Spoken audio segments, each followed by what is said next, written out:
जय हिंद बच्चों, कैसे हैं आप। आशा करती हूँ कि आप सभी स्वस्थ होंगे। बच्चों, आज हम हिंदी पाठ्य पुस्तक पलाश के पाठ 4 वस्तु एवं सेवा कर जीएसटी का अध्ययन करेंगे।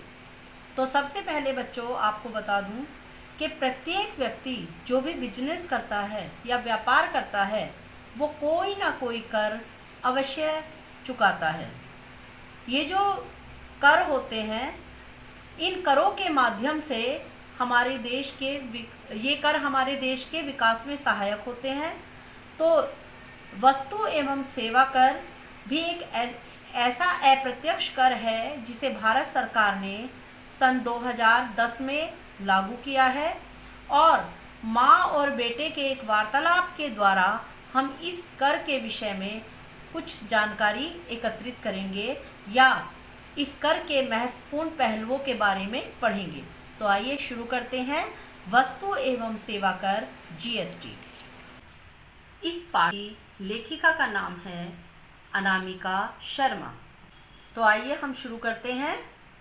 प्रांजल अभी अभी स्कूल से लौटकर आया है। आज भी उसने और दिन की तरह कुछ अध्यापकों को जीएसटी के बारे में बात करते सुना। सामने माँ को खड़ा देख उसने आते ही माँ से जीएसटी के बारे में पूछा। प्रांजल: माँ, यह जीएसटी क्या है? आजकल हर तरफ जीएसटी जीएसटी ही सुनाई देता है। कुछ लोग कहते हैं कि यह अच्छा है तो कुछ कहते हैं बुरा है। माँ, प्रांजल, मैं तुम्हें समझाती हूँ जीएसटी के बारे में।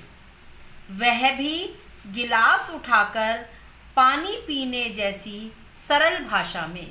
माँ बच्चे को कहती है कि मैं बहुत ही सरल भाषा में तुम्हें जीएसटी का अर्थ बताती हूँ। मान लो शिवेश ने अपने बर्थडे पर अपनी कक्षा में बांटने के लिए अपने दादू से चॉकलेट्स खरीदवाईं। फिर वो उनके साथ जब बस स्टैंड पहुंचा तो दादू ने प्यार से उसे बाय बर्थडे बॉय बोल दिया। कंडक्टर ने यह सुन लिया और उसने शिवेश से मुंह मीठा कराने को कहा। अब शिवेश ने एक चॉकलेट कंडक्टर को दे दी। चॉकलेट देते हुए उसके क्लासमेट मोहित ने उसे देखा और उसने भी एक चॉकलेट ले ली। अब शिवेश स्कूल पहुंचा तो क्या देखता है कि उसकी बेस्ट फ्रेंड रिया स्कूल आई ही नहीं। पर करे क्या, बर्थडे है तो चॉकलेट तो बांटनी ही है। अब रिया नहीं आई तो उसे चॉकलेट नहीं मिली और मोहित को मिल गई दो बार। एक बार मोहित ने बस में चॉकलेट ले ली और एक बार क्योंकि वो शिवेश का क्लासमेट था तो उसे क्लास में भी मिल गई। इस तरह से मोहित को दो बार बच्चों चॉकलेट मिल गई। शिवेश को उदास देखकर प्रिंसिपल ने सोचा, क्यों न ऐसा नियम बना दिया जाए जिससे अगली बार हर किसी को चॉकलेट मिल सके। बस उस दिन से स्कूल में यह नियम बन गया कि सभी चॉकलेट या टॉफ़ी लाकर पहले प्रिंसिपल को देंगे और वही सबके बीच चॉकलेट या टॉफ़ी बांटेंगे। यही जीएसटी है। इसमें बच्चों आपने देखा कि रिया के हिस्से की जो चॉकलेट थी वो मोहित को मिल गई, उसे दो बार चॉकलेट मिल गई। चलिए आगे बढ़ते हैं। शिवेश का जन्मदिन बिजनेस है। मान लेते हैं हम कि जो शिवेश है उसका जो जन्मदिन है वो एक बिजनेस है, व्यापार है और चॉकलेट्स अलग अलग जगह दिया जाने वाला टैक्स। जब हम कोई बिजनेस करते हैं तो हमें सरकार को कई तरह के टैक्स देने पड़ते हैं। इस परेशानी से बचने के लिए जीएसटी यानी गुड्स एंड सर्विसेज टैक्स लागू किया गया है ताकि हम अलग अलग जगह टैक्स देने से बच सकें व एक ही जगह टैक्स देकर आराम से रहें। अब यह भी सोचने की ज़रूरत नहीं कि हमने कौन सा टैक्स दिया और कौन सा नहीं। प्रांजल: माँ, यह तो सचमुच बहुत ही अच्छी व्यवस्था है, फिर लोग इसका विरोध क्यों करते हैं? प्रांजल ने ये प्रश्न अपनी माँ से किया। माँ: दरअसल जीएसटी की वजह से मोहित जैसे क्लासमेट्स को 2 बार चॉकलेट लेने का मौका जो नहीं मिलता। माँ ने प्रांजल को समझाया कि जिस प्रकार मोहित को 2 बार चॉकलेट मिल गई, तो जो लोग इसका जीएसटी का विरोध करते हैं वही लोग विरोध करते हैं जिन्हें 2 बार फायदा या मुनाफा नहीं मिलता। इसी वजह से लोग इसका विरोध करते हैं। क्यों? समझ गए ना?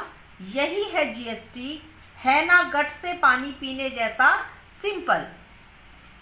प्रांजल: बिल्कुल माँ, इतनी सारी जानकारी के लिए धन्यवाद। अब मैं ये सारी बातें अपने दोस्तों को भी बताऊंगा। बच्चों, अभी हमने जीएसटी पार्ट के बारे में पढ़ा और इसके बारे में कुछ जानकारी पाई।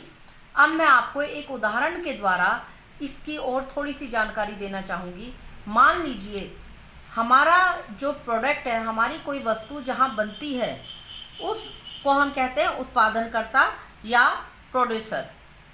वहाँ पर पहले टाइम में जीएसटी कर लागू होने से पहले जो कर लगता था वो टोटल अमाउंट पर लगता था। कच्चे माल और उत्पादनकर्ता के प्रॉफिट को जोड़कर, और उसका जो कर लगाया जाता था वो उस पूरे, मान लिया 50 रुपये का कोई प्रोडक्ट हमने बनाया है और 50 रुपये ही उसमें जो उत्पादन करता है उसका मुनाफा है, उस पूरे 100 रुपये पर कर लगता था। उसी तरह से जब वह वस्तु थोक विक्रेता के पास आती थी तो थोक विक्रेता उस 100 रुपये में अपना मुनाफा जोड़ देता था और तब उस पर कर लगता था। इसी तरह फिर वह वस्तु दुकानदार के पास आई तो दुकानदार ने उसमें अपना मुनाफा जोड़ दिया, फिर उस पर कर लगता था। अंत में वह ग्राहक के पास आती थी जिसका जो रेट है वो बहुत ज़्यादा हो जाता था।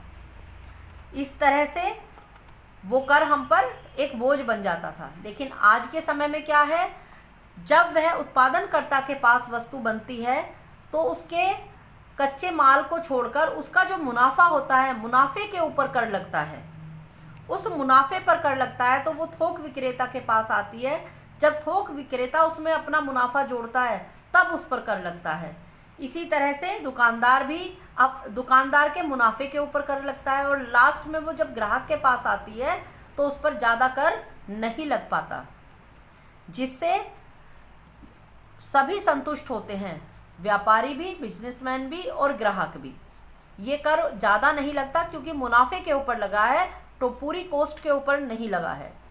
तो बच्चों, इस तरह से हम जीएसटी का एक सही प्रयोग कर सकते हैं। दूसरी बात, जो हमारे सामान के ऊपर एमआरपी लगी होती है उसमें जीएसटी इंक्लूड होती है। इस बात के लिए आप भी भविष्य में सतर्क रहें कि आप एमआरपी से ज़्यादा पे ना करें और सतर्कता बरतते हुए जागरूक रहें और औरों को भी जागरूक करें। आशा करती हूँ कि आपको ये पाठ अच्छे से समझ में आया होगा। Thank you. Have a nice day.